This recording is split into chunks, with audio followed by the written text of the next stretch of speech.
All right, hello everyone. So before we start with our actual session for our academic writing webinar, we would like to share with you first some information about computer delivered IELTS.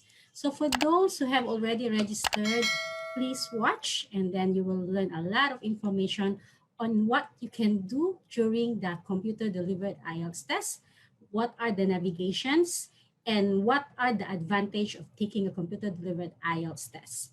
For those who haven't registered yet for your IELTS test, this is your chance to take a look on what you can do in computer-delivered. And for paper-based, if you have any question after the session, please feel free to ask or drop your question at the Q&A box or via the chat box. All right, let me play it for you guys.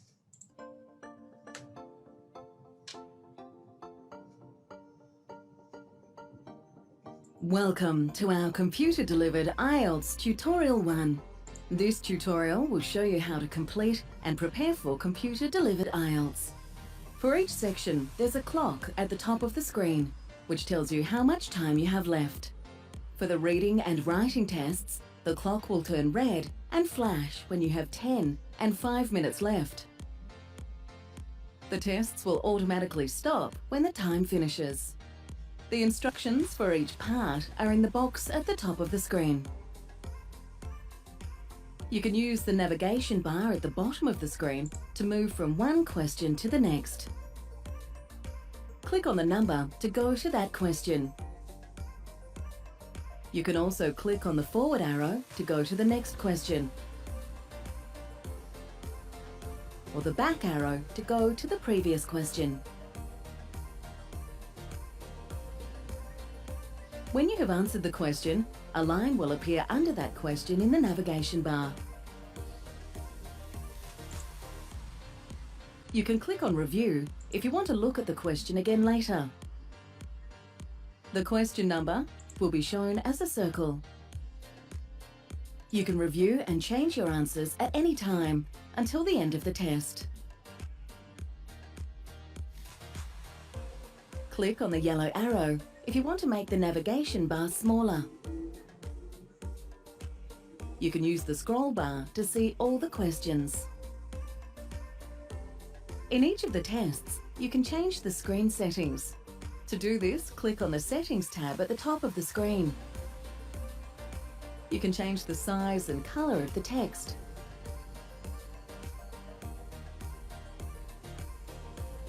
In each of the tests, there is a Help tab.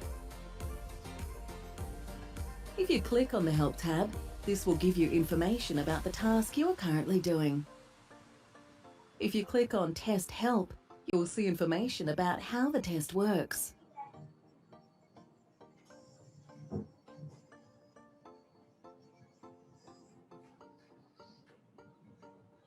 If you wish, you can also highlight sections of text. If you need to leave the test room for a few minutes, you can hide your screen by clicking on the Hide tab. When you return to the test room, click on the Resume Test button. That is the end of the introduction tutorial for computer-delivered IELTS. Check out the IDP IELTS YouTube channel for tutorial videos for listening, reading and writing.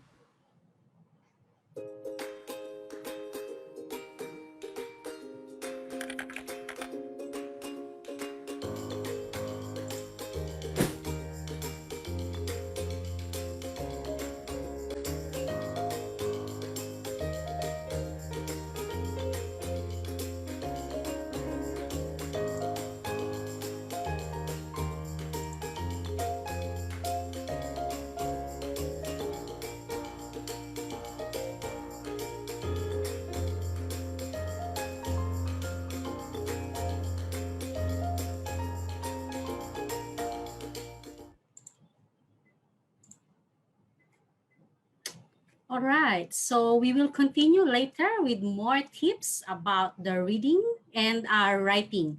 So for the meantime, if you have any pending question, please feel free to share. You can write in the chat box or in the Q&A now or later. And then please wait. We will have also some promotion after the session. So please hang in there, stay with us until the end of the session, and we will provide some code that you may wherein you can access a free online practice material from IDP, exclusively from IDP.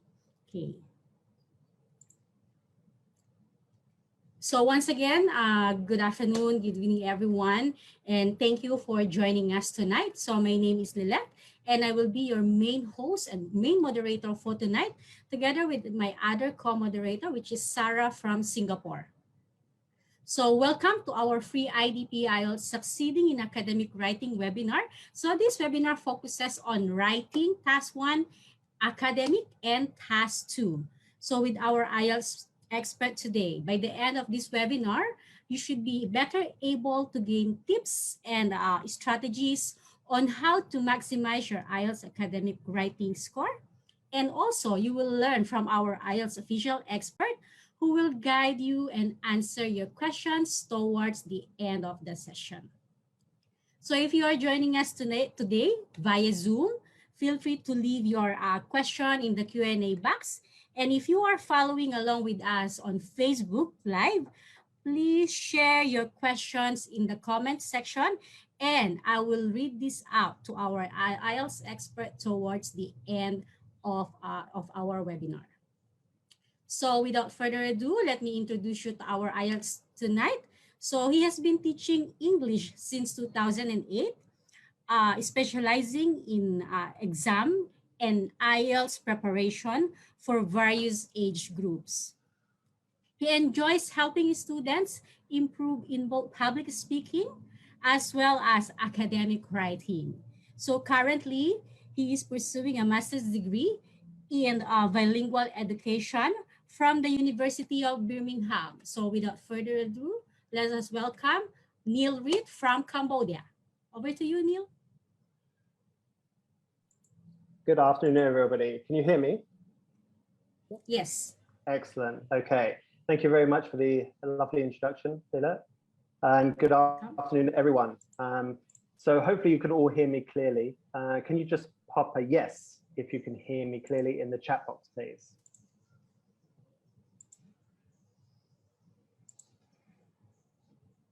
Excellent. I'm hearing loud and clear from Mustafa. Thank you, Mustafa.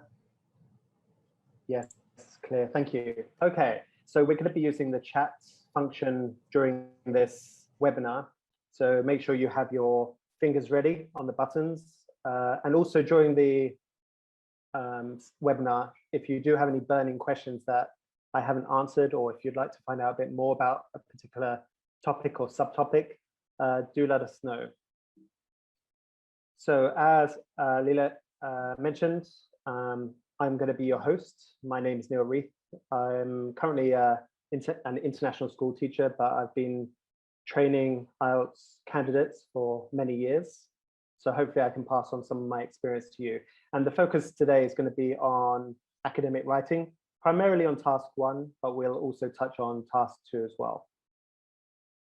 And hopefully by the end of this seminar or this webinar, you're going to have a better understanding of the format of task 1. You'll understand how you'll be scored, plan out your writing for task 1, describe data coherently, be able to write a clear overview for task 1, and approach task 2 with more confidence. So what I'd like you to do is quickly introduce yourself in the chats. I'd like to know who's listening. Could you just let me know your name, where you're joining us from, and what you're aiming for, and why you're aiming for that particular band score. So if you could pop that in the chat for me.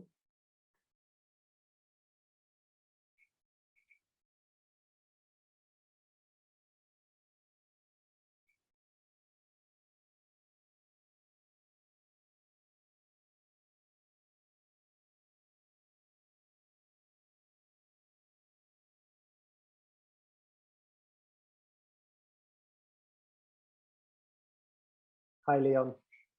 Okay, band 7. Thank you, Mustafa. Hi, Mustafa. Okay, so you're going for general writing. Today we're focusing on academic writing. However, a lot of the things that you'll be learning today can cross over to aspects of the general writing test. Hopefully I can give you some advice today. Hi, Jason. Hi, Karen. Hello, Keith. Okay, a lot of people wanting to go to the UK to study, some wanting to go to Australia, and a broad range of band scores as well. Some seeing 6, 7, and 8. Okay, well, it's nice to virtually meet you all. Okay, and hopefully I'll be able to give you some tips to hit the band score that you're aiming for.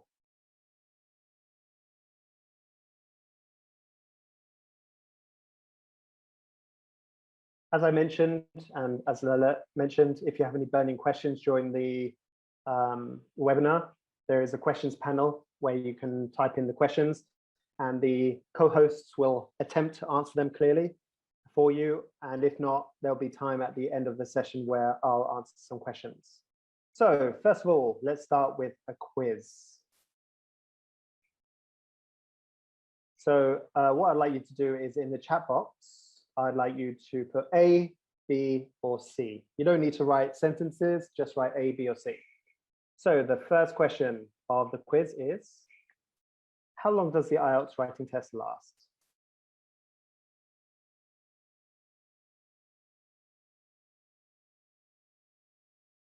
Okay, I'm seeing some B's and I'm seeing some C's. It actually lasts for 60 minutes. So 1 hour, and that includes your planning time, that includes your reading time of the topic card.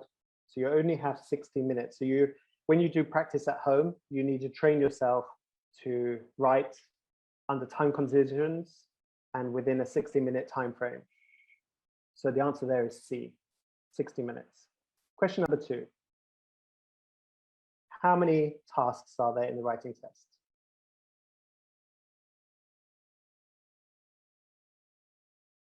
Okay, I see most of you have this correct. Yes, A, there are 2 tasks in the writing test. There's task 1 and task 2.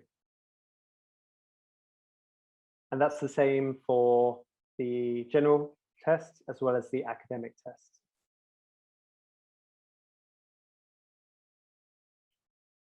In academic writing task 1, you are presented with a situation where you have to write a letter, a point of view, argument or problem, where you have to write an essay, or a graph, table, chart, diagram, where you have to write a summary.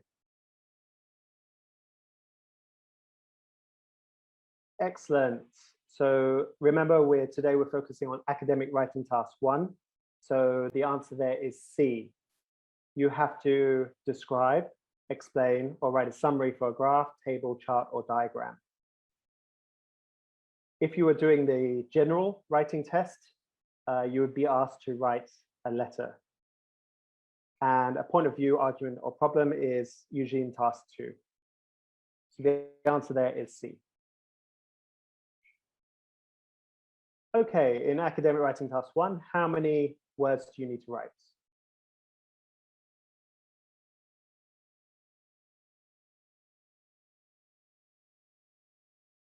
Okay, I'm seeing some C's and I'm seeing some B's. The answer for task 1 is 150 words. 150 words. If you write less than that, then you will be penalized. So you have to train yourself to be able to write 150 words or more.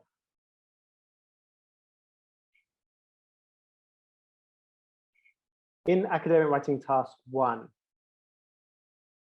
do you give your personal opinion on the data or process?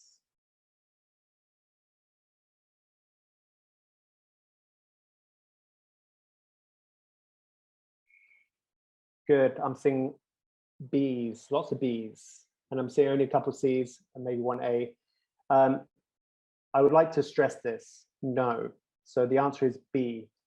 For academic writing task 1, you're writing a description. You're not giving your opinion. You're not interpreting the data. You're not projecting in the future. You're just focusing on the data that you can see. So no personal opinion. And I'll be covering that today, because for me, when I've taught students over the last 10 years, a lot of students feel like they need to give an opinion on the data. It's a natural thing to do. You want to give your opinion on something, but you need to avoid it in academic writing task 1. So the answer there was B. Okay, this is a good question. Task 1 contributes twice as much as task 2.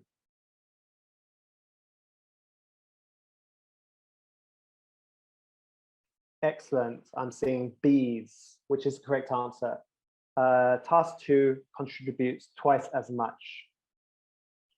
Therefore, when you're doing your writing, when you have your 60 minutes, ideally, you're going to be spending more time on task 2 and less time on task 1. Usually, the rule of thumb is 20 minutes for task 1, 40 minutes on task 2. And many of the students I have taught and many of the teachers I have worked with suggest that you start with task 2 first, and then you do task 1. It's up to you. You can choose if you want to do task 1 first or task 2. And it's up to you how you split your time. You might want to spend more time on task 1 than task 2, or you might want to do more time on task 2 than task 1. It's up to you completely.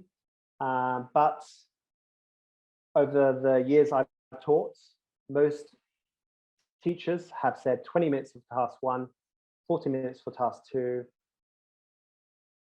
and some teachers have said do task 2 first.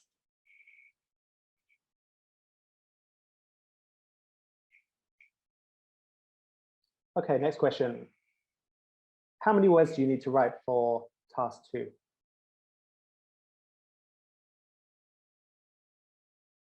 Excellent, I'm seeing lots of B's. Yes, 250 words. You can write more if you wish, but if you write less than 250 words, you will be penalized. So you need to, again, train yourself to write 250 words and be able to understand or judge quickly how much 250 looks like. So the answer there was B, 250. Okay, in academic writing task 2. So we're looking at task 2 here. You need to present a clear position.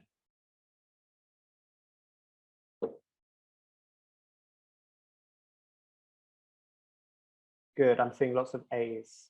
Yes, yes. Throughout the essay, you need a clear position. You need to answer the question, and quite often you need to give your own viewpoint, your own opinion.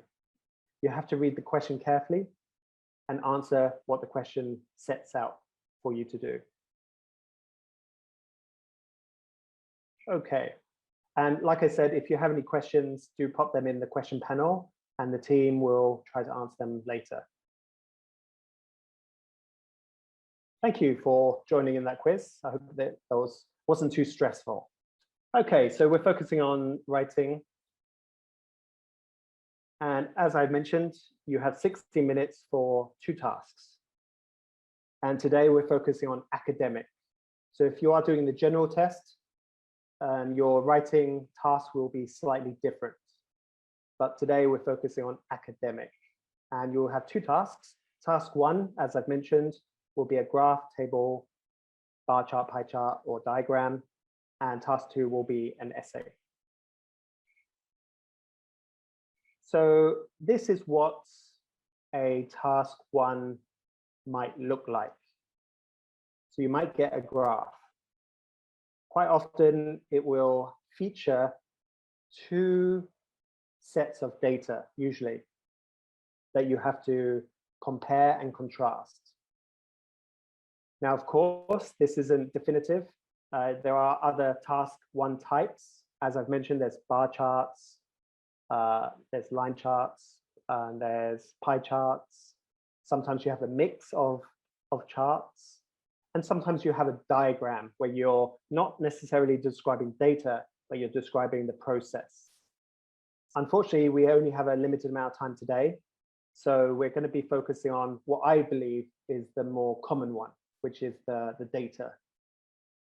And what you will get is you get the title saying you should spend about 20 minutes on this task. Like I said before, it's up to you how you manage your time, as long as you do both tasks within 60 minutes. And then you get your prompt or your question. So here you have the graph below shows radio and television audiences throughout the day in 1992, summarize the information by selecting and reporting the main features and make comparisons where relevant. As I've mentioned before, you are not giving your opinion on the data. And as you can see, you have to write 150 words or more. And quite often, when you're getting a task one like this, it will be data from a past event or past events. So you will have to use past tenses. So things like past perfect, past simple, past continuous. So you have to really sharpen your past, your use of past tenses. It's really important to train yourself to write in the past, because most often with task one, you're going to be asked to describe data from the past. So it's important to train yourself to write in the past.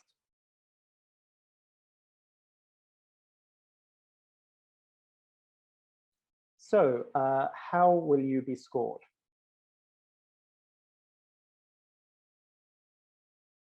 Quickly, before I continue, can you write whether or not I'm going too fast, too slow, or just right? So in the chat box, can you say too fast, too slow, or just right? Okay, we have answers, just right. Lovely. Oh, okay. good. Yep. I tend to talk when I'm excited, and it's even harder when I'm talking to a webcam. So I have a tendency to speak really quickly. But if I am talking too quickly, do let me know. Okay, so how will you be scored? As in all of the IELTS tests, there are 4 areas. The first area is task achievement and response, which is worth 25%. There's coherence and cohesion, 25%. Lexical resource, and grammatical range and accuracy. And it is possible to score highly in one area and low in another, because at the end of the test, you'll get an average. Now, this is the document that examiners have, and which they use to assess the speaking or the writing of the IELTS candidates. I believe that Lila has sent you all a copy. This is the public version, but it's very similar to the examiner's version. So this is the Writing Task 1 Band Descriptors public version descriptors. So this is what we use as teachers to help students, but also examiners use to assess students. And it's really important for you to kind of understand it to a certain degree, because this is how you will be given a band score. So if you're aiming for band 7 in task 1, you need a clear overview. I've known a lot of students who are very strong academically in their writing, but because sometimes they don't include an overview, it drops them down to a band 5. So you need an overview. And an overview is not a conclusion, it's not an opinion. And we will be looking at overviews later on. Band 6 is when candidates put in irrelevant or inappropriate features. So this might be putting their opinion in the piece of writing. This might be predicting things about the future. This might be using incorrect data from the chart.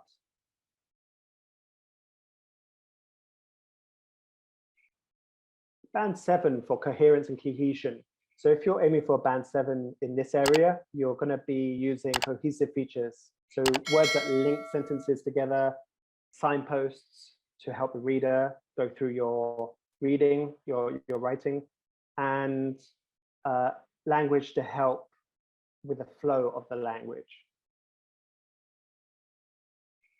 Band 5, some organization, but limited cohesive features. And again, we're going to be looking at cohesive features later on in some examples.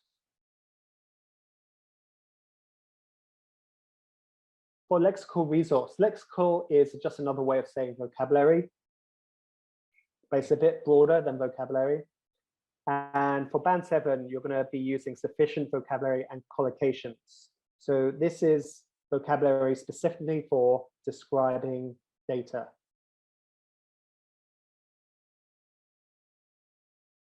So again, you need to train yourself to use the correct vocabulary and the correct phrases to talk about data.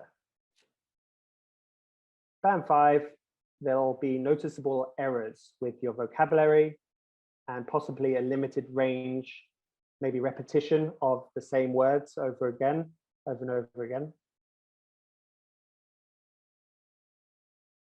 For grammatical range and accuracy, band 7 and up, you're looking at complex structures and error-free sentences. And remember, like I said before, you're going to be talking about data that's often expressing information about the past. So we're looking at flexibility in the use of past tenses. Band 5, limited range, perhaps overuse of present simple, maybe noticeable errors. And here are some more. Band 8 for coherence and cohesion, you'll need to show paragraphing. So it's really useful to use paragraphs when you're doing a task 1 description.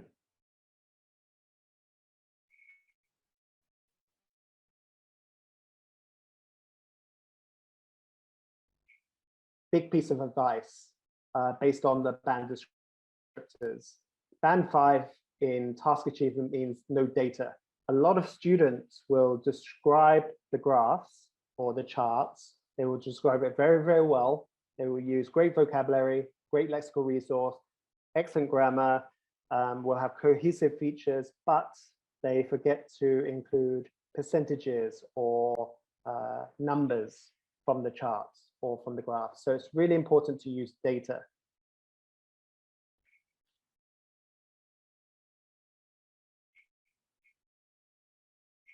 I'm just going to check chats. Okay, great. So academic task 1.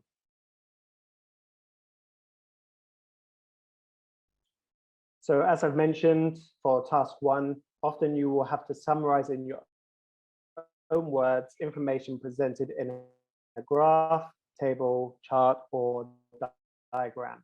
So you're turning visuals into words. And you'll have to write at least 150 words in about 20 minutes. This is quite difficult, actually.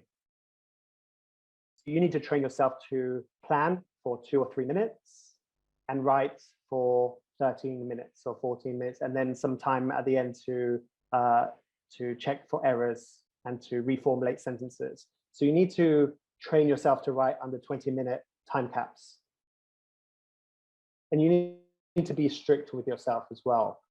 I know a lot of students I've taught in the past, they've told me that they have practiced writing for task 1, but then when I asked them, did they do it under time conditions? Many of them said, oh, well, I gave myself 30 minutes because it's just a practice. But it's really important to get in the habit of writing under a 20-minute time cap, including reading the question, analyzing the question, analyzing the data, making a plan, and then writing, then checking for errors. have a quick read of this and look at the data.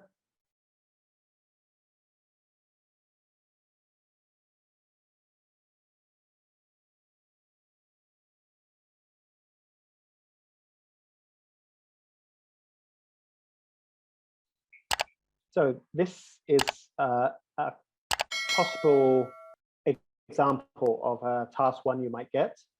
So you have two sets of data.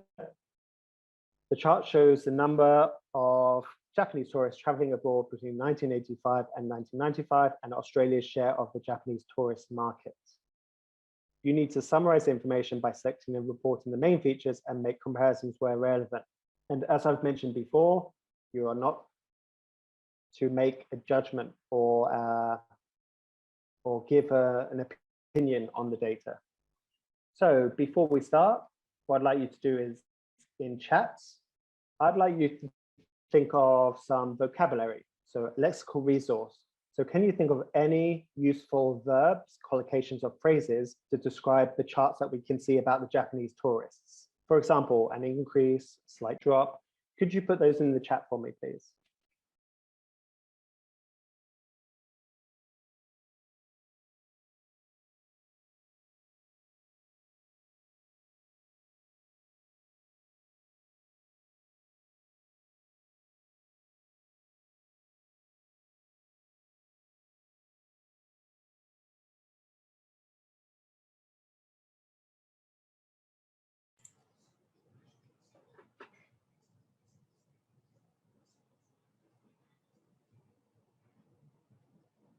We have answers from the chat box. So increase gradually, drastically. Very good ideas. I would be careful though of using things like tremendously, rocketed, plummeted, because these are very extreme pieces of vocabulary. So be careful about using extreme verbs or adjectives to describe the data, because quite often the data doesn't show extreme fluctuations. It might do, but just be careful with your use. But I think you're all on the right page. So you need to train yourself to use things like remain stable, plunged, maybe hit the peak. Okay, that's quite interesting. Goes up rapidly, steady increase, slight decline, escalates. Okay, so some interesting verbs and adjectives, and their verbs. Yeah, good. So before you do the IELTS test, you need to build your lexical resource. So you could do this at IDP. You can buy a book about IELTS, or you can use some internet resources or attend webinars like this. But it's really important for you to build up your lexical resource, because this is important for your band scores.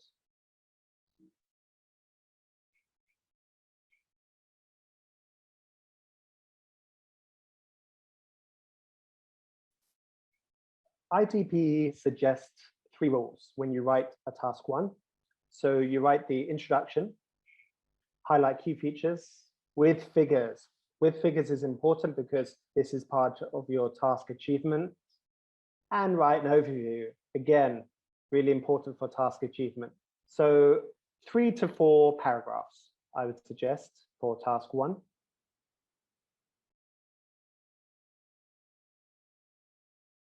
So let's start with the introduction. This is the topic. This is what you see on the paper. The chart shows the number of Japanese tourists traveling abroad between 1985 and 1995 and Australia's share of the Japanese tourist market. Some students will copy this as their introduction. However, you don't want to copy the topic verbatim. You need to rewrite and paraphrase. So let's have a go.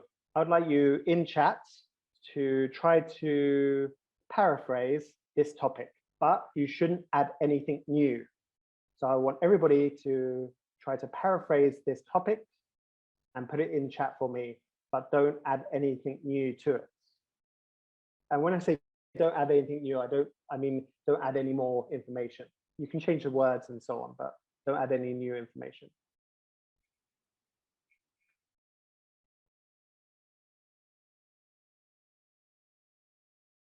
I'll give you a few minutes.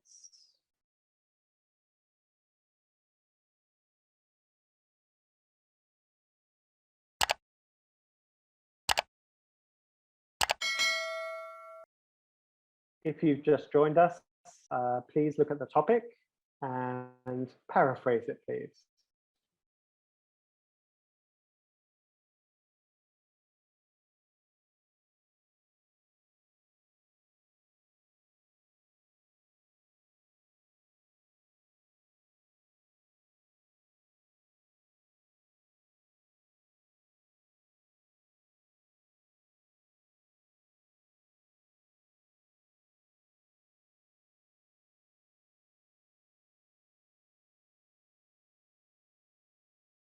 Farid, yes, good idea. So we can change show to demonstrate.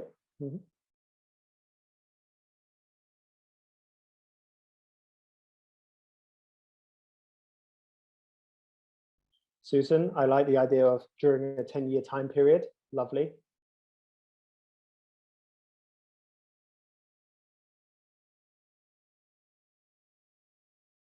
Hannah, I like the idea of talking about the relationship between the two charts.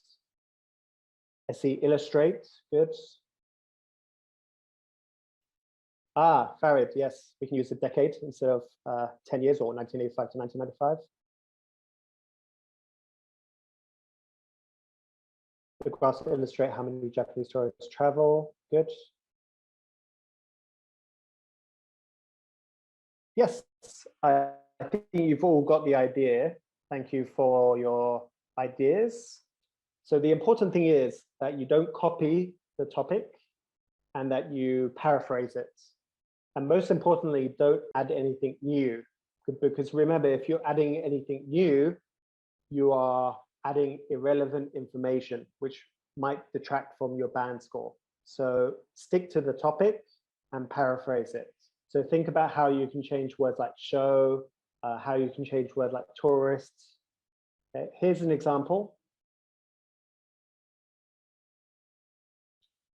So the chart and graph compare the number of Japanese who spent their holidays overseas from 1985 to 1995 with the proportion of them who visited Australia. So here we're using the word compare instead of show and between. Sorry, show. We're using Japanese instead of Japanese tourists. We're using holidays overseas instead of tourists traveling abroad. And we're using proportion instead of share. Now, there's no perfect answer. There's many ways to paraphrase a sentence or sentences, but this is just one example. Some of your examples are great. So again, you need to train yourself to do this. So this is the next important part. Some people will write the introduction and then the overview and then fill in the rest after that. It's up to you how you do it. Depends on how your mind works. If you want to do it logically, maybe start, middle, and end, or if you want to do the start first, then the end, and then the middle after that. It's up to you. But here's an example of the overview. I'll ask you to write an overview later, but this is an example. Overall, despite the relatively small proportion of Japanese tourists coming to Australia, the Japanese tourist market corresponded closely with the growth in Japanese tourism overseas generally, and the trebling of both in a 10-year period. So in the overview, it is important to compare or contrast the sets of data. You don't need to add data in the actual overview. You don't need to use numbers or percentages, but you do need to compare and contrast. And you should use a signpost like overall or generally. It's important to let the examiner know that you're giving an overview. So you need to signpost it. So you need to start your overview with overall or generally. We'll have a go at the overview later because it's very important to your task achievement. As I've mentioned before, avoid irrelevant information. Don't give interpretations, opinions, or predictions. Stick to the facts. So I want to make this clear. You do not need to give your opinion for the overview or for task 1. If you do, your band score will be affected.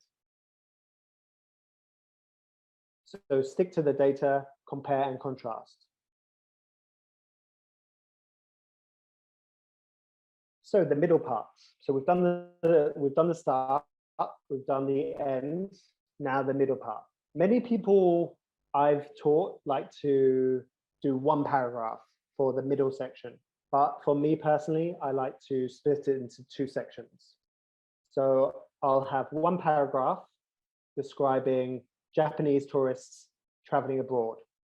So graph or chart number 1. As you can see, I have data in there, I have years. And then my third paragraph, so the second middle paragraph, I will talk about the second chart, the line graph. So it's up to you how you write the middle section. You can combine it and write it in one paragraph, but I would prefer in my own writing to split it, focus one paragraph on one chart and then another paragraph on another chart. Because your overview is where you're going to be comparing and contrasting.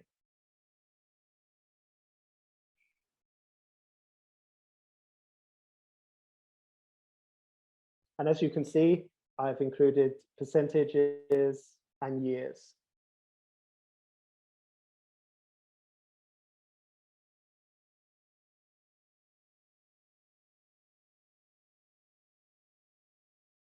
So I've color-coded the text, the middle section, because it shows us a lot of language which is useful for scoring a high band. So in the chat box, I'd like you to tell me, what does blue represent? What does the color blue represent?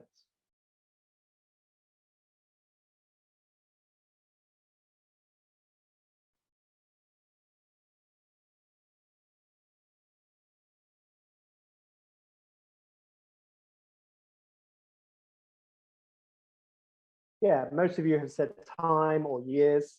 You could also say signposts. So this is helping the examiner read your writing and know where you're going. So yeah, I would say time signposts. And quite often when you're doing task 1, you will be presented with data which has years. So you will need to refer to the years. It's part of the task achievement. And as you can see in the example, we have referred to the years often. So in 1985 by 1990, the following year, the end of the period, in 1985 by 1994, in 1990. So it's really important to use years to help signpost your writing. Okay, can you focus on yellow? What does yellow represent?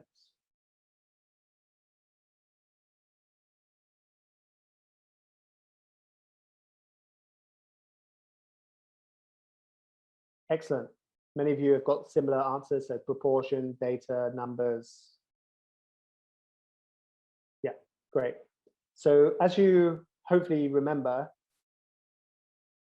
in order to get a high band score for task achievement, you have to mention the data. You have to mention the data accurately. So as you can see, the second paragraph about Japanese traveling abroad, we've got 5 million, 11 million, 15 million. It's up to you if you write the number or the word, but you need to write it accurately. And then in the third paragraph, talking about Australia as a destination for Japanese tourists, we're using percentage. So 2%, 6%, 4.5% to 4%, 6%. So it's really important if you want to hit the high band score to include data. If you fail to include data, your band score will be affected. Okay. Okay, let's have a look at green. What does green represent?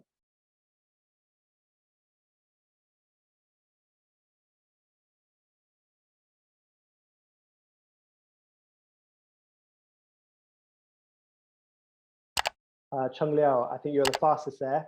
Lexical resource. So lexical resource basically means your vocabulary usage. So things like increased steadily, more than doubled, under, over, grew consistently, reaching, decline marginally. So yes, as I've mentioned, you need to use appropriate lexical features in your writing.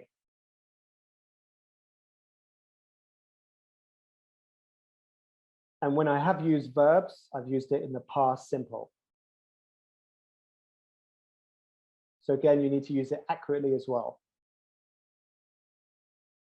Okay, how about, what haven't I done? Okay, yes, the red. What does red represent?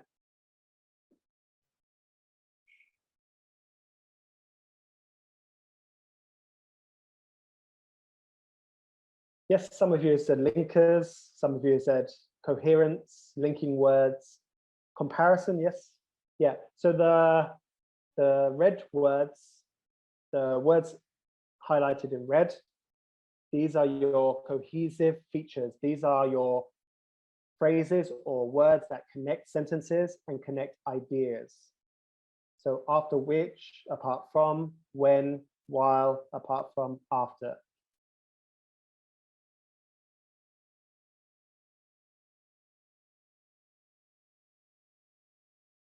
So when you're doing your writing, this is what you're aiming for in your middle section. We want to see time signposts. We want to see data. We want to see lexical resource, and we want to see cohesive features. So task achievement, to use the data to support your description. Task achievement, use cohesive devices and signposts. Lexical resource, use your verbs, collocations, and phrases.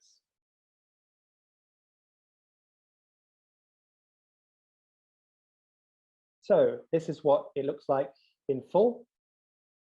So the person who wrote this, they have written 4 paragraphs.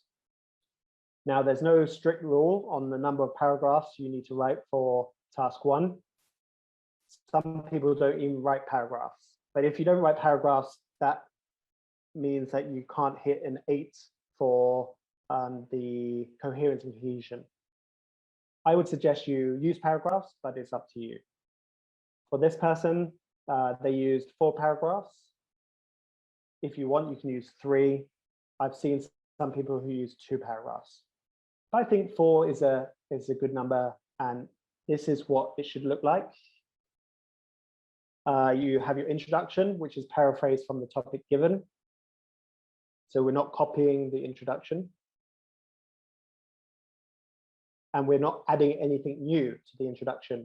That's one of the biggest errors I've come across when teaching high-level students.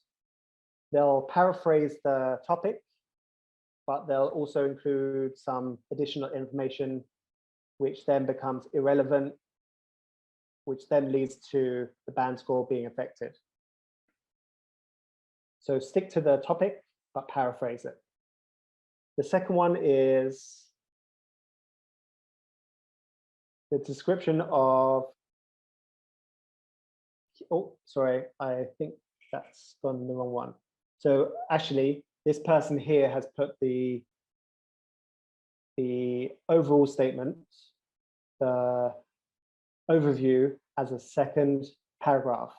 So ignore my red one there, and then ignore that one. So this person has done 1, the introduction, 2, the overview, 3, they've written about the first chart, and then 4, they've written about the second chart.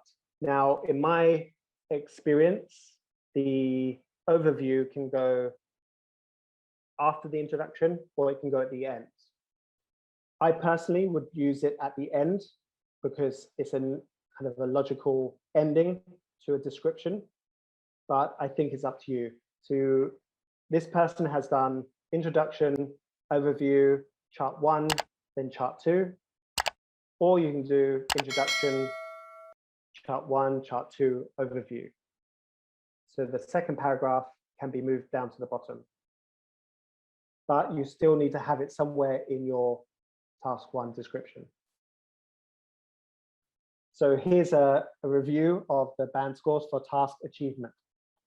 So if you're aiming for 7, you need a clear overview of the main trends, differences, and stages.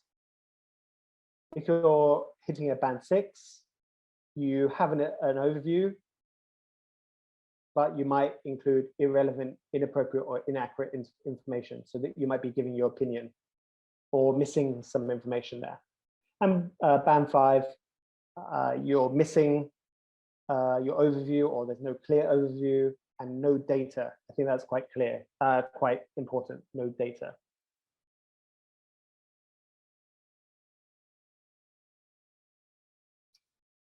So let's see if you can guess the missing words. So in chat, can you write what the missing word is for the first one? An overview is usually blank sentences in length. An overview is usually blank sentences in length.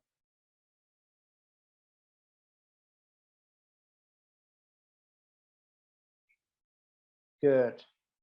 Okay, most of you write, oh, 15. Matilda, I'm not sure if that was a slip.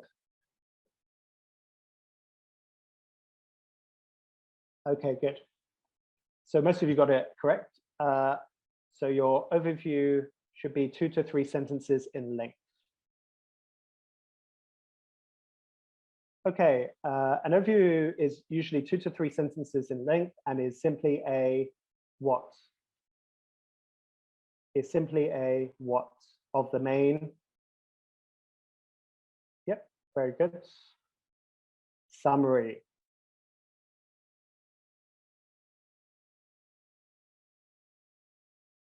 It's not a conclusion, it's more of a summary. So you're summarizing the data for the examiner. And the last one, a summary of the main or most features. Good, important, significant, yes. Yeah, so you're not trying to summarize everything because you just don't have time. And you've already done that in your middle paragraphs. Your overview should just be a summary of the main features of the graphs. And most importantly, you should be comparing or contrasting.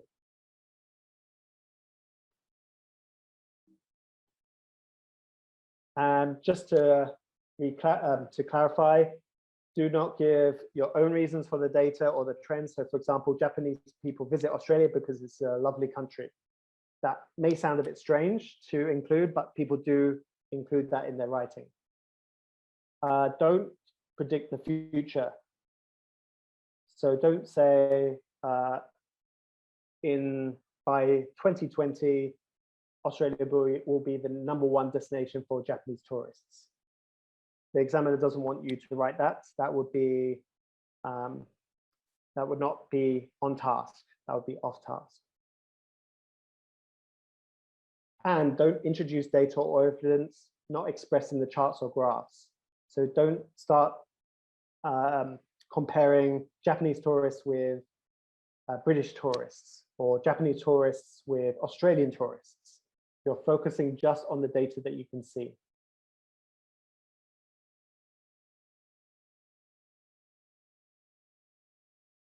Okay, so now it's your turn. I want you to attempt to write a clear overview. I want you to write 2 to 3 sentences. I want you to focus on the most important features. I don't want you to add any irrelevant information.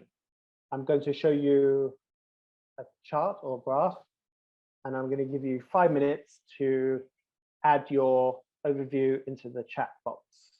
Okay. So here's the first one. So as you can see, this is showing the percentage of population who traveled abroad on holiday.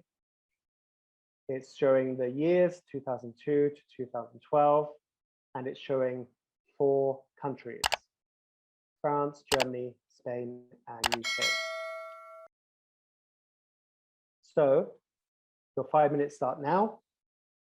Analyze the data, take some notes, and then have a go at writing the overview in the chat box.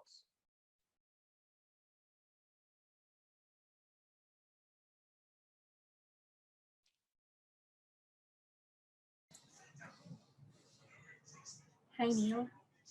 Hello. Yeah, while waiting for the answer, I just have one pending question here regarding the Japanese tourist sample. Do you happen to know the band score of that particular answer? I'm afraid not, no. But I would imagine it's a high band. I can say that it's a high band score, but I can't give you a definitive number. All right, thank you so much.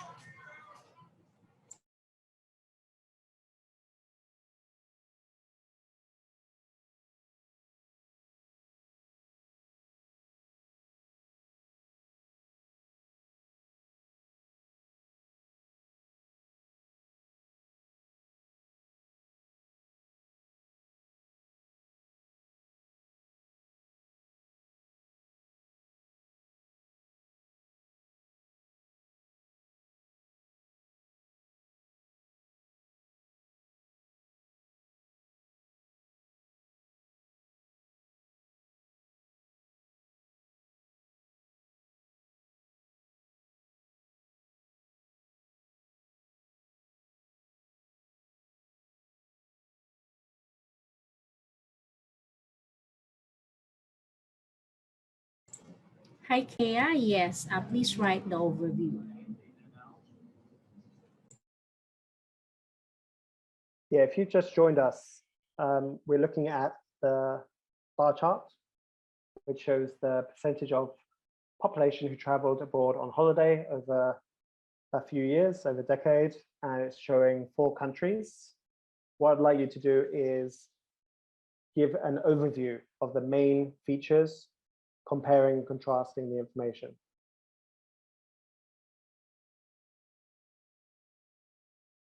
Hannah Lee, thank you. You've given me a good introduction, but I would like you to write an overview.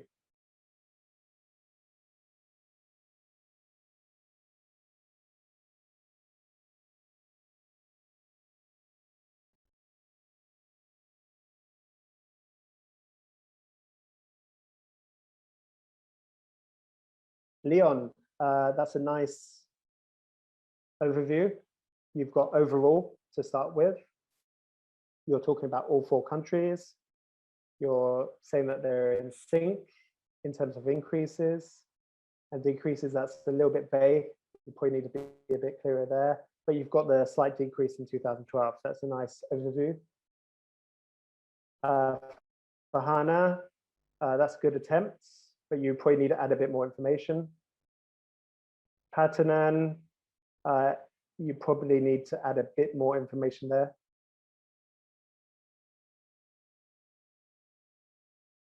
Kapagam,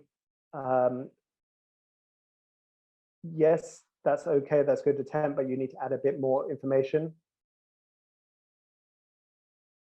Charlie, okay, you've told me about the British, but in fact it's the UK, so you need to stick with the language there. And you need to also mention about France, Germany, and Spain. So you need to include some of the others there.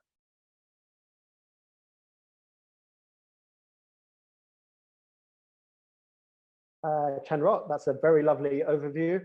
You probably need to add one more idea in there, and then you've nailed it.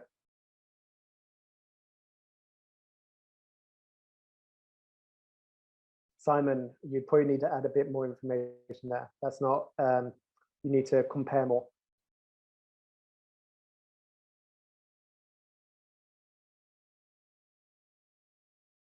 Okay.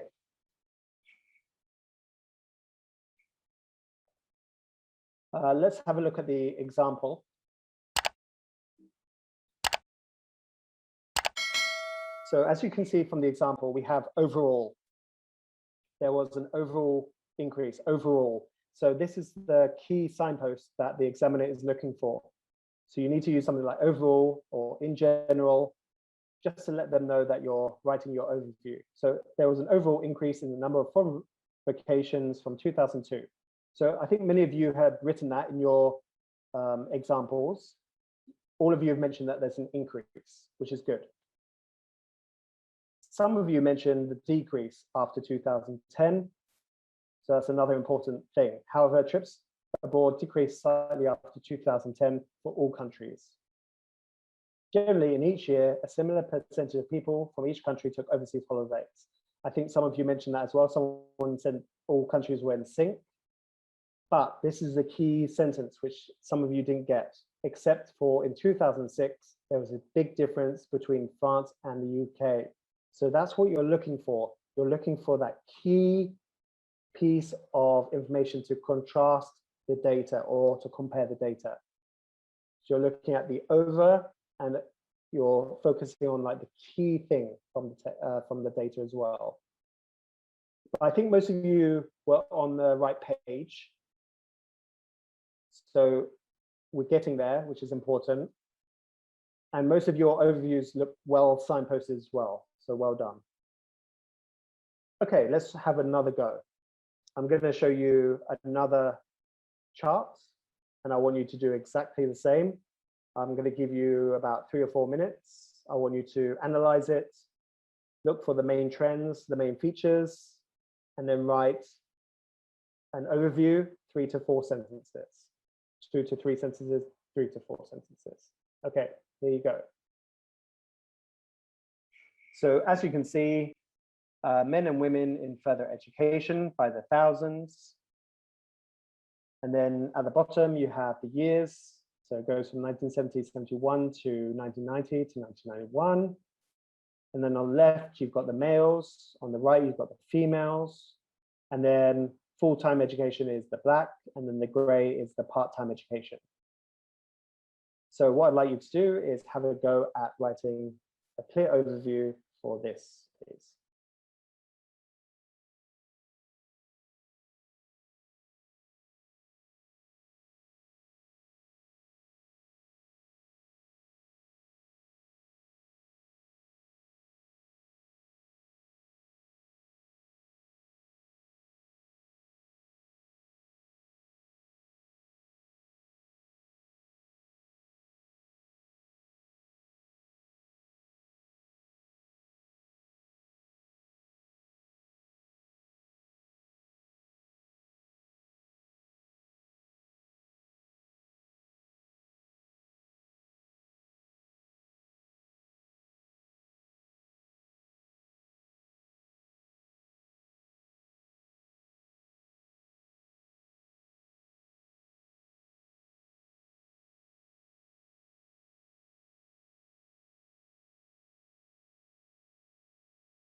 Charlie, good attempt, but your overall statement at the end is more of an opinion.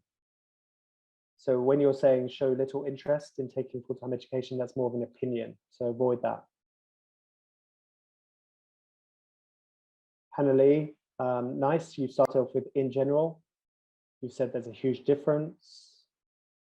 But you need to be a bit more focused on the main trends.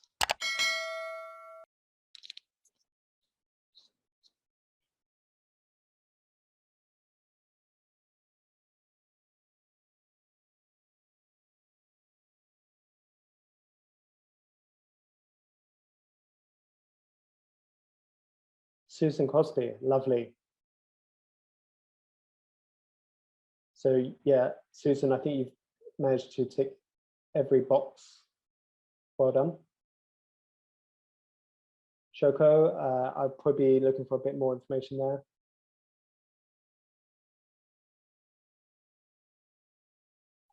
Ira, I'd avoid the use of words like dramatical. It's not really necessary to use like extreme adjectives or adverbs.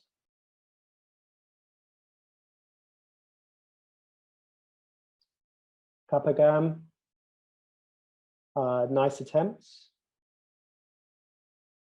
Very detailed.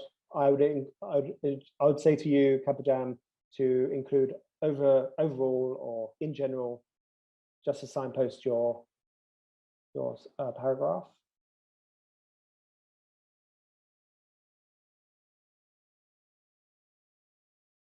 Yeah, okay, so a lot of you are on the right page, so you're doing well. I'll show you my example. So overall, we have the signposts, overall. It's important to use these words to help the examiner know that here is the overview.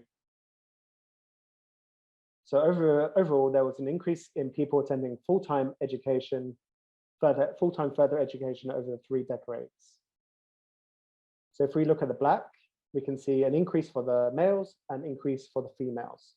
So that's a trend. There was a general drop in part-time education for males. So if we look at the gray, we can see that there's a drop. There's a slight increase in 1990, but overall there's a drop. But if we compare that with females, has been an increase in part-time education. And what we can see is in 1970-71, men had outnumbered women in education, both in full-time and part-time education. But by 1990, women equaled men in full-time education, and women actually outnumbered men in part-time education. So as you can see, I'm not focusing too much on the small details. I'm looking at the overall trends. I'm looking at, is the data going up? Is the data going down? And how are the two pieces of information? So how do males and females differ? And how does full-time and part-time education differ?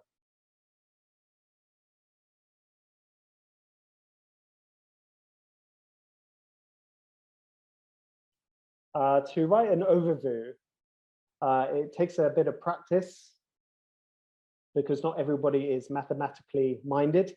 I'm definitely not. So you have to train yourself to look at a graph or table or chart and find the trends and be able to compare 2 sets of data. It's not an easy thing to do. It's quite a challenging thing to do. So you need to train yourself to do it. So my suggestion is when you are preparing for the IELTS test, you focus on training yourself to write an overview and then build your task 1 from there. But many thanks for your examples. Okay, so here's the checklist. Have you written 150 words? Have you included an overview? Have you stated the most important information? Have you supported your points with figures and examples? Have you made comparisons? Have you used cohesive features? And have you organized your key points in paragraphs? And have you checked your writing for grammar mistakes and spelling mistakes?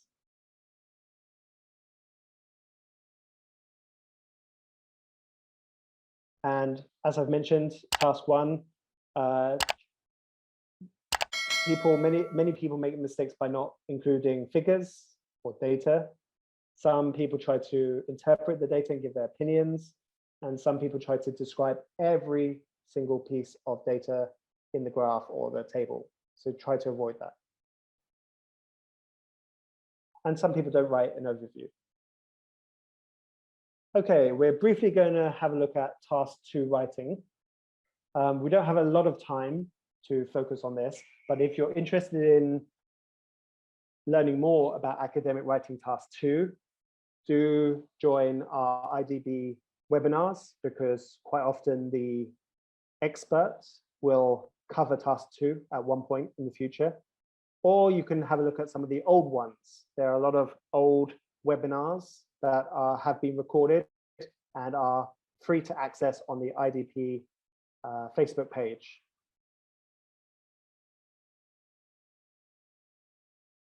So for task 2, there are 3 types that you might come across, essay types. There's opinion, discussion, or multi-part question. And you might need to give general factual information, provide a solution, justify an opinion, or evaluate evidence and ideas. As I've mentioned in task 1, there are 4 areas that you're going to be assessed on: task achievement, coherence, lexical resource, and grammatical range.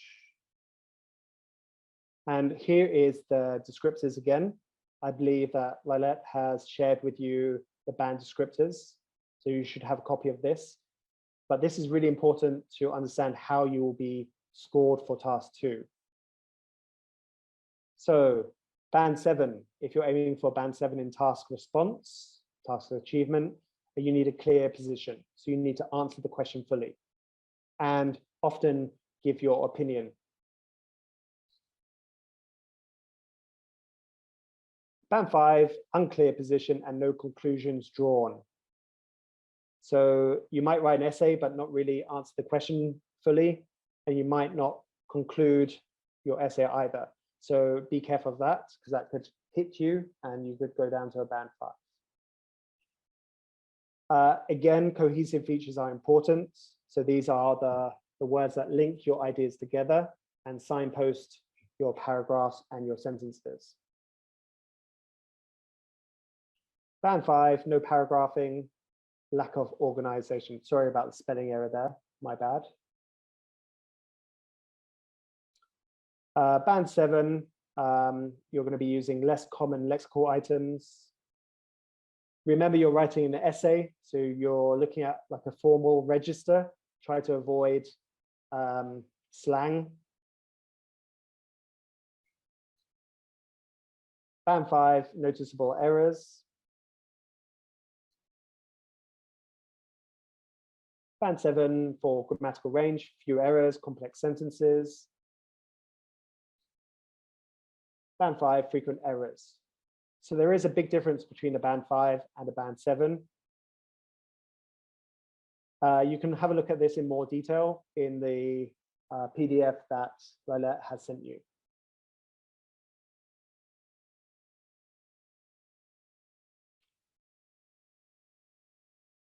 So quite often you'll get a statement such as this. In many countries, very few young people read newspapers or follow the news on TV. So this is the topic that you need to write about. So you need to focus on young people, and you need to focus on newspapers and news on TV.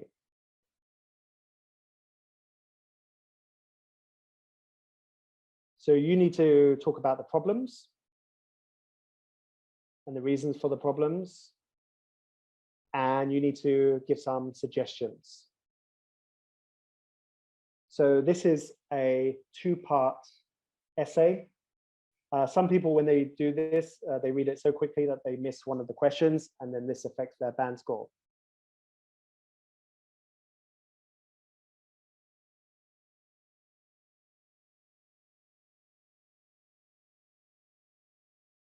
So here's another topic.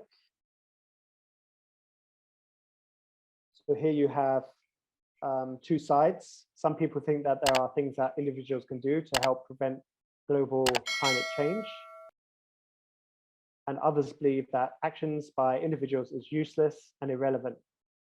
And it can only be government and businesses that can make a difference. And this is the most important thing. You need to discuss both views.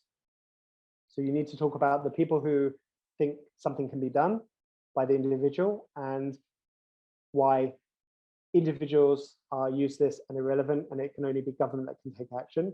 And then you need to give your opinion.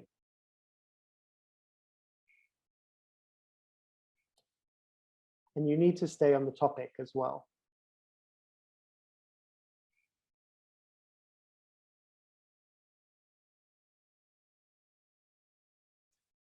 And for every IELTS task 2, you will have to give reasons for your answer and include relevant examples. And as we've mentioned before, 250 words.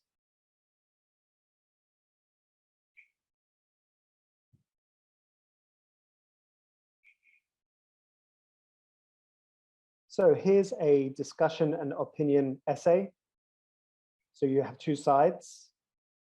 So some people say that the best way to improve public health is by increasing the number of sport facilities. Others, however, say that this would have little effect on public health and that other measures are required. So the instruction is to discuss both views and give your opinion. So discuss both views and give your opinion. That is making your writing coherent and hitting the task achievement. So here's an example structure. So number 1 is your introduction. So like in task 1, you need to paraphrase the topic, the prompt. You need to talk about view 1, so talk about sports facilities and increasing it, how that could improve public health. Then you have view 2. So this is the opposite view. So how it would have little effect and other measures are required. And your opinion.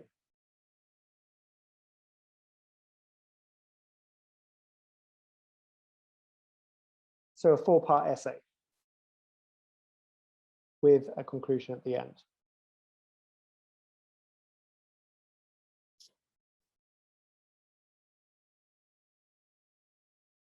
So here's an example essay. So we have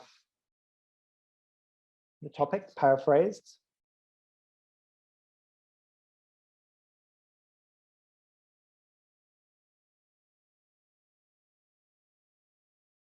So the writer is saying that there's conflicting views on this and that there's one possible solution, that's to have sports facilities. Then you have view 1 with reasons and examples.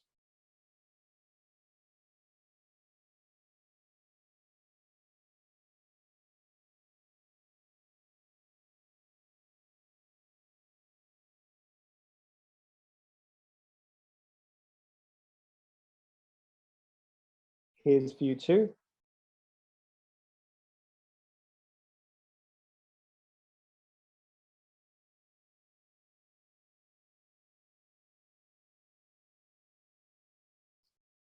Here's view 3 with your idea with reason and example. So this is adding another idea to the mix.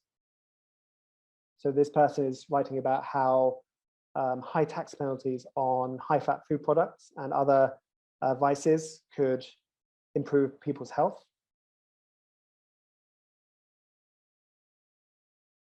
And here's a concluding opinion.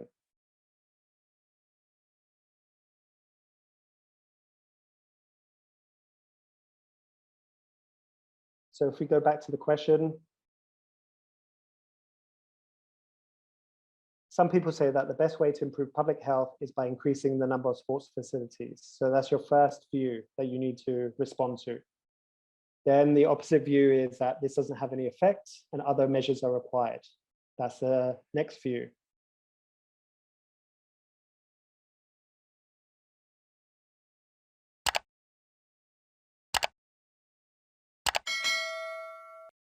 So task 2 advice, make sure you allocate your time properly. As I mentioned, you have 60 minutes.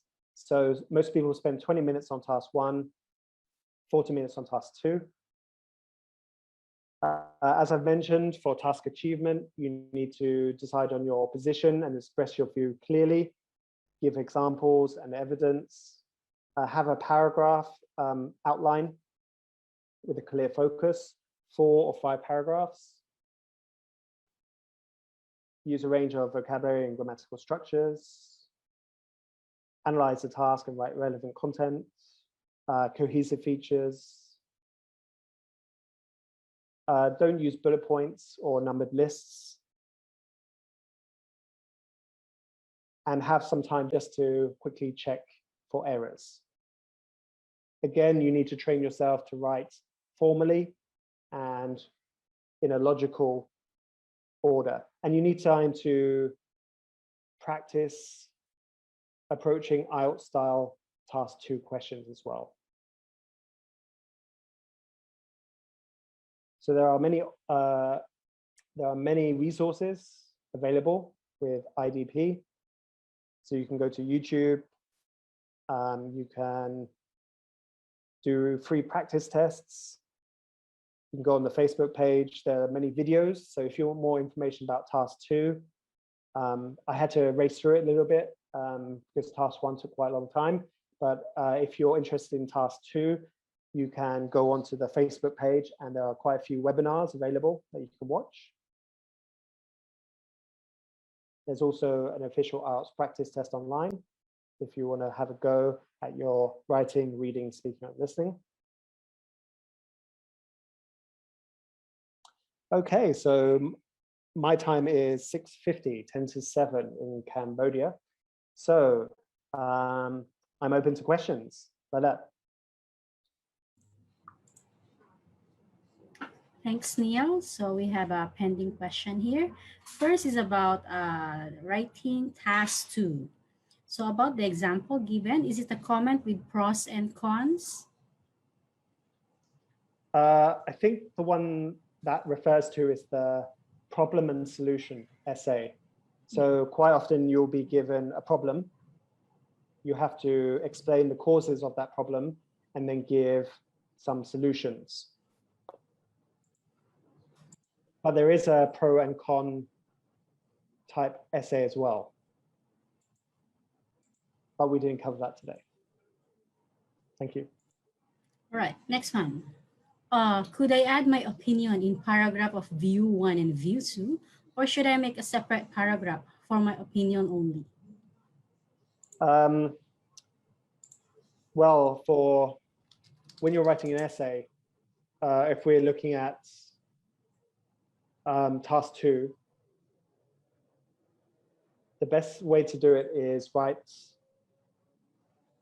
objectively. And so for view 1, you write about what some people think. View 2, you write about what other people think. And then in your conclusion, you write about what you think. Okay, so it's important just to focus on the question, what it's asking you. So quite often it will say, some people think this, some people think that. What do you think? So you need to describe what do those people think and give some examples and reasons. What do other people think? Give some reasons and examples. And then in the conclusion, that's where you can then express your opinion.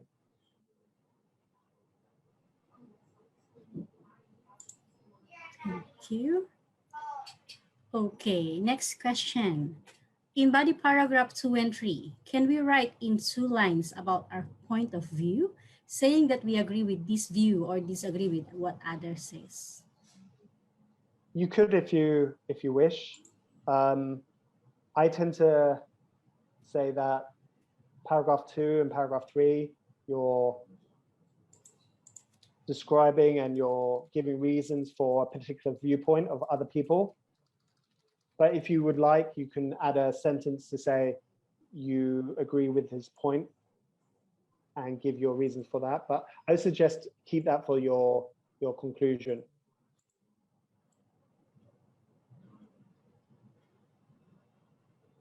Okay, I think this one is just asking some tips. How can we count the number of words in paper-based exam?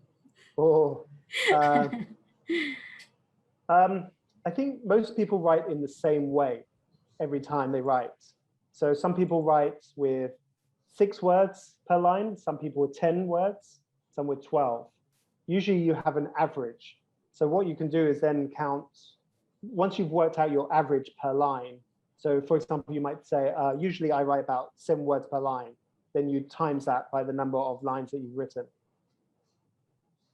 But you have to judge it by, I mean, I would suggest not to count during the test because that would waste a lot of time.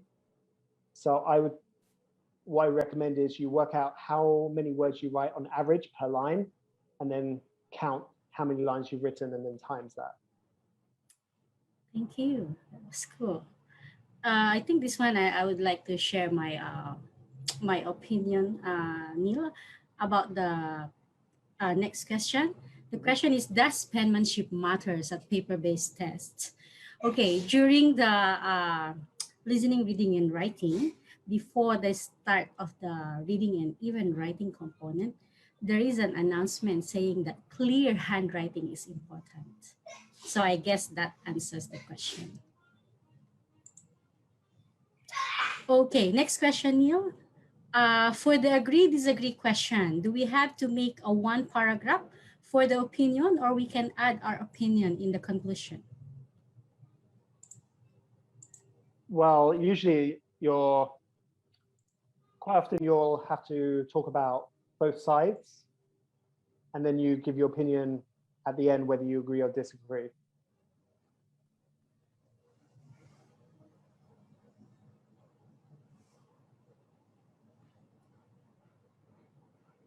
Thank you, Neil.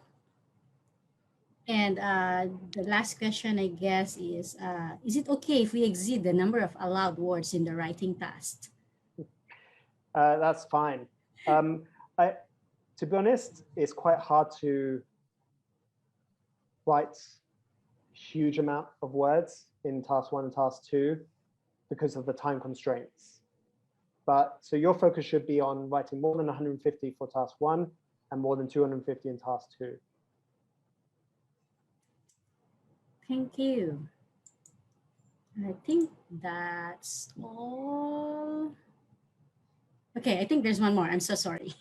Okay. For the agree or disagree, can we both agree and disagree when writing our answer? Yes, you can. It's a little bit harder to do, and you will probably need more words to do that. I have usually advised students to just focus on one side. Don't sit on the fence because it would require you to use more words to state your position. But if you really are torn between 2 points of view, you can express that in your opinion, in your conclusion.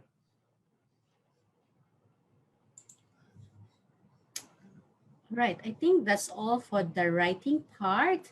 For the rest of the questions about computer delivered, we will get back to you shortly. So thank you so much, Neil, for your time. It was a lovely presentation, and we hope to see you again very soon. Thank you very much, everyone. I hope you enjoyed it, and I hope that you can take some of the advice I've given to the test and achieve your desired band scores. And remember that this webinar has been recorded and will be shared on the Facebook page of IDP. So you can watch again if you wish. Okay, have a good night, everyone, and best wishes for your IELTS test. Thank you, Neil.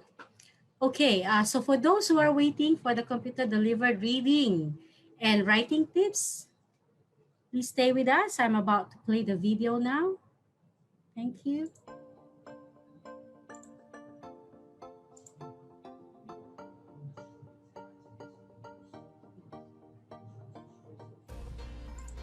For the listening test, you can change the volume by using the volume bar in the top right at any time during the test. For each part of the listening test, you will hear the recording once only. Some parts of the test have more than one type of question. Each type of question has its own instructions. In the listening test, listen carefully for the part number and question numbers to make sure you are looking at the right screen. For some questions, you need to write your answer in the gap. For some questions, you need to choose which diagram label, A, B, C, etc., is correct for which item listed in the table. For each question, click on the correct space in the table. For some questions, you need to click on an answer and move it into the gap. If you want to change an answer, move another answer into the gap. If you want to leave the question unanswered, move the question back. And for some questions, you need to move an answer into a gap on a diagram. At the end of the listening test, you'll have 2 minutes to check all of your answers. The tests will automatically stop when the time finishes.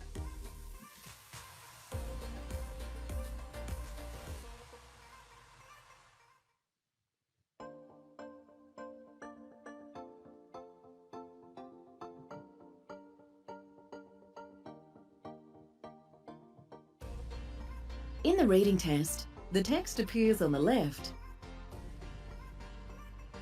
and the questions on the right. To see all the text and the questions, you'll need to use both scroll bars.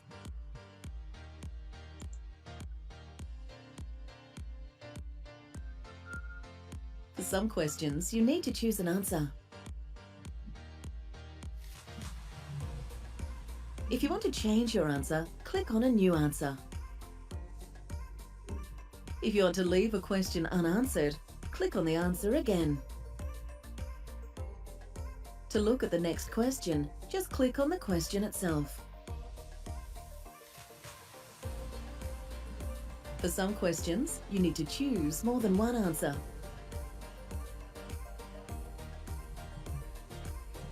If you want to change any of your answers, click on the answer you want to change and then click on your new answer. If you want to leave any of the questions unanswered, click on the answer again.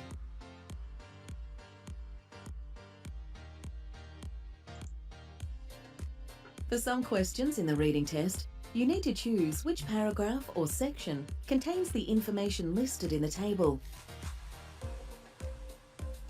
Remember to scroll to read all the text. For each question, click on the correct space in the table. If you want to change an answer, click on your new answer. If you want to leave the question unanswered, click on the answer again. For some questions in the reading test, you need to click on a heading for a paragraph or section and move it into the gap. If you want to change your answer, move another heading into the gap. If you want to leave the question unanswered, move the heading back.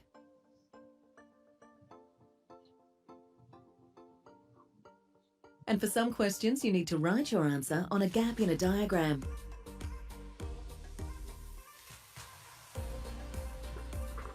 If you wish, you can also highlight sections of text.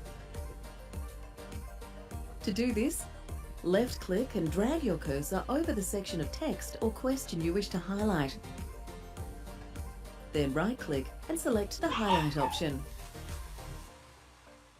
To remove highlighting from the text, right-click on the highlighted area and select Clear.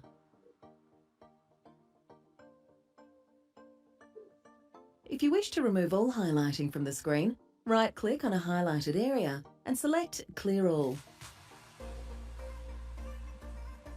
You can also make notes on a section of text. To do this, left-click and drag the cursor over the section of text or question you want to make notes about. Then right-click and select the Notes option. Your chosen section of text will be highlighted and a yellow notepad will appear. You can write your notes on this. Click on the cross in the notepad to hide your notes. To see your notes again, click on the highlighted section of text. If you want to see which areas of highlighted text have notes, move the cursor slowly over each area of highlighted text. If a small orange box appears, it means that the highlighted text contains notes. To remove notes from text or questions, right-click on the highlighted area and select Clear.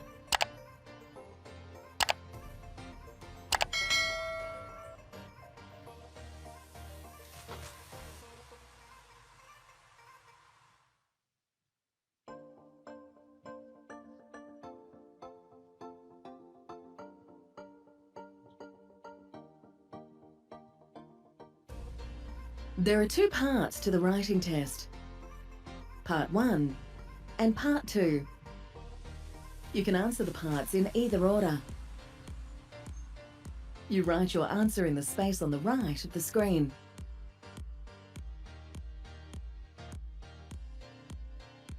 Your answers are saved automatically. You do not need to press Enter on your keyboard. For the reading and writing tests, the clock will turn red and flash when you have 10 and 5 minutes left.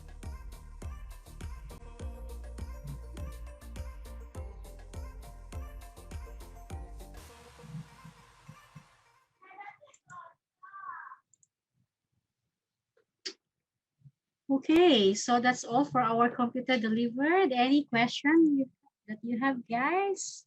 Please type in the chat box. Okay, we have a question here. How about in computer-based exam? Is there any special instruction for the spacing of the essay for written exam? No, there's no such instruction.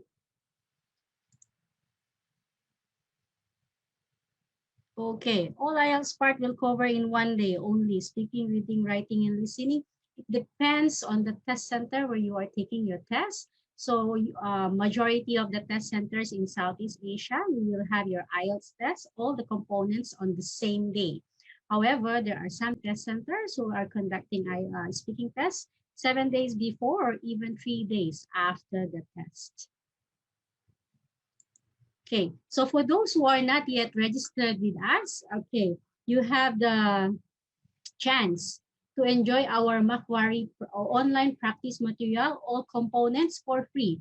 That means we will provide you a free code if you will register beginning tomorrow. So from 23 March to 30th of April for any test dates from March to June 2021. So if you will register with IDP IELTS, be it computer delivered or paper-based IELTS test, you will have the chance to enjoy the free online Macquarie practice material, valid for 14 days upon activation.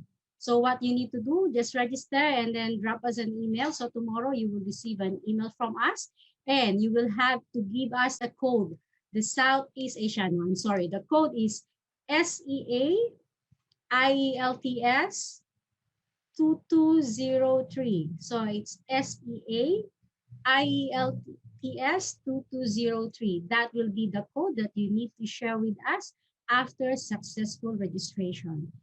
Oh, before that, we have a few more questions here. Is there computer-based test available for all regions, only for some region? Majority of the region, yes. A computer-based test is already available. In Southeast Asia, yes, all 7, 8 countries is now available. Can we highlight the question in reading and listening? Of course, you can highlight the question in reading and listening for a computer-based test or computer-delivered IELTS test. Where can we do the listening test online? I'm sorry, what do you mean by that? For the listening, for computer-delivered tests, you will have to register in a test center, and still you have to come down to an official IELTS test center, computer lab, to have the test. Okay, you are not going to take the test at your own home. We do not have the IELTS home yet. Okay, so you have to come down in the computer lab and take the test in the test center. Okay, how can we follow on Facebook? All right, tomorrow you will receive an email from us. Okay, it's a thank you email with all the practice online, including the Facebook link, the video for today's session, and other video preparation materials you may access in Facebook Live, in IELTS.com, in IELTS Essentials, and even all the guide, the manual, and IELTS official practice material, where to download. Definitely tomorrow you will receive an official link from us. Can you please type the code? All right. Type the answer. 2203. It goes. Can we do a past paper for listening online? I'm sorry, what do you mean by that? Are we allowed to have that promo? I'm so sorry. However, you may still access Macquarie, and you can activate one component only. Okay, so you may want to drop an email to sea.ielts@idp.com. I will give you the site, and then on how to activate one free Macquarie code. So that means, let's say, listening, reading, writing, and speaking. And if you think you need more practice on reading or on writing, then please activate that particular component only, because you can only activate one free component. Okay, in computer test, IDP will provide the headphone for each test taker, or the listening will be through a speaker. Computer test, it's a headphone. And then for paper-based, we are already using headphone in Philippines, Thailand, Vietnam, and Singapore. Last week also a session was there in a month. How many sessions are there? Usually we have 2 sessions in a month. One is a masterclass focusing on listening, reading, writing, and speaking. And the other one is writing workshop focusing on academic and general training, both for task 1 and task 2. Only special this last 2 months, February and March, wherein we had 3 sessions. So from April to June, we have 2 sessions every month, 1 masterclass and 1 writing workshop. Do we have to bring our own laptops or computer for computer delivered IELTS, or a computer will be provided at the test center? Computer will be provided at the test center. You just need to bring your identification card. So identification card, that means either your passport or your, if you are local, then your local identification card. And then you can bring bottled water, clear bottled water, and a light jacket. Those are the only things that you can bring inside the test room, be it computer delivered or paper based. So computer delivered, we will provide everything. Desktop, of course, with keyboard and mouse, and the headphone. Okay, which is easier between computer test and paper based? I will be able to answer that. It depends actually on individual preference. If you think you are good in computer, you may want to take computer. But if you think you are the traditional type of person, you want to write more, then take the paper based. So it's up to you guys. Only these 3 countries you mentioned can register and do it? No, you can register anywhere you want. Okay, we will still provide you the code, the free Macquarie code. Just register and drop us an email, including the access code that I just provided earlier, the SEA IELTS 2203. Do you provide online mock tests? Yes, we have a lot of mock tests for computer delivered tests. So same thing, tomorrow you will receive an email from us with all the practice materials that IDP offer.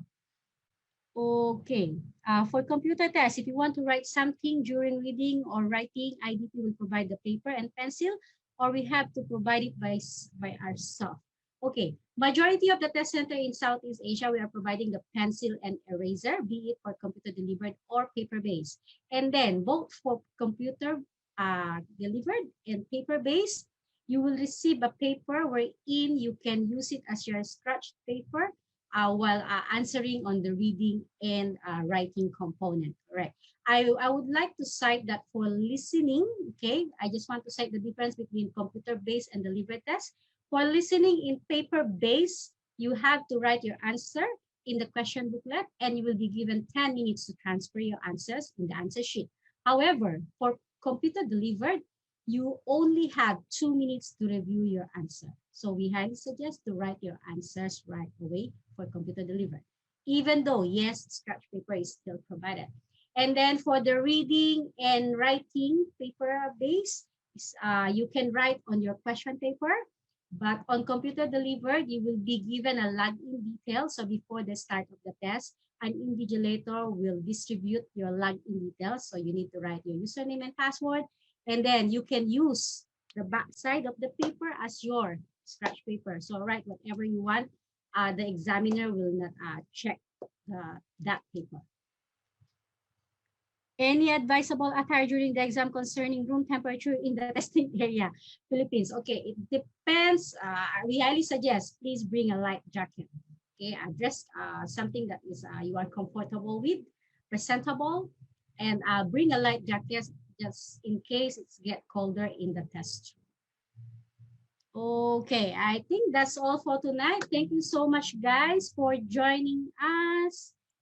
And we hope to see you again in one of our sessions. So next one will be on 19th of April, 19th of April or 16th of April. Let me just double check. Okay.